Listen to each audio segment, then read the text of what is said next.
Hello friends, कशा आहात सर्व? वैष्णवीज मम्मी होम रेसिपी या आपल्या यूट्यूब चॅनलमध्ये तुमचं पुन्हा एकदा खूप खूप स्वागत आहे. तर तुम्ही भाजी बघू शकता किती छान दिसतीये. भाकरीसोबत, चपातीसोबत किंवा तुम्ही भातासोबत पण खाऊ शकता. तर ही रेसिपी मी कशी बनवली तर तुमच्यासोबत पण शेअर करते. तर वेळ न घालवता चला रेसिपीला सुरुवात करूया. इथे मी शिमला मिरची कट करून घेतलेली आहे, कांदा आणि टोमॅटो घेतलेला आहे.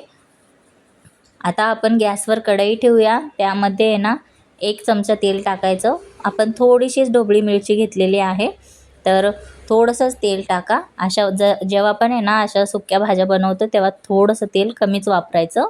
आता तेल टाकून झाल्याच्या नंतर त्यामध्ये मोहरी टाकायची. मोहरी छान तडतडली की कढीपत्ता टाकायचा. कढीपत्ता पण छान तडतडला ना की मग बारीक चिरून घेतलेला कांदा टाकायचा.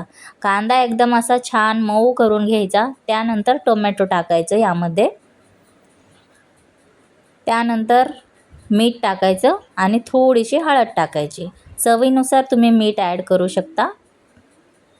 जेवढी भाजी आहे त्यानुसार तुम्ही मीठ टाकायचं. थोड्या भाजीला असेल तर थोडं, जास्त भाजी असेल तर जरा जास्त, असं म्हणजे भाजीच्या क्वांटिटीनुसार तुम्ही मीठ ॲड करायचं. त्यानंतर लाल तिखट आणि कांदा मसाला, मी नेहमी हेच मसाले वापरते.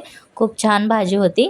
त्यानंतर आता ही शिमला मिरची आपण कट करून घेतलेली यामध्ये टाकूया. व्यवस्थित असं मिक्स करून घ्यायचं. सर्व जे मसाले वगैरे आहेत ते सर्व या शिमला मिरचीला लागले पाहिजेत आणि व्यवस्थित अशी मिक्स झाली पाहिजे. आणि थोडंसं किंचित आपण यामध्ये पाणी टाकूया शिजण्यासाठी. तुम्ही असं पण शिजवू शकता, पण पाणी टाकलं तर लवकर शिजेल, यासाठी मी थोडंसं पाणी टाकलेलं आहे.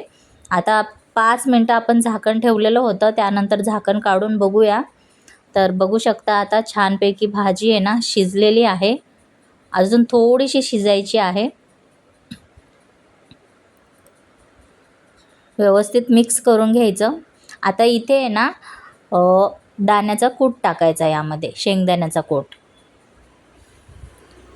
शेंगदाण्याच्या कूटामुळे आहे ना खूप छान भाजीला टेस्टपणा येतो आणि जो मिरचटपणा पण असतो तो पण निघून जातो आणि थोडीशी गोड होती भाजी आणि छान लागती, खूप टेस्टी होती.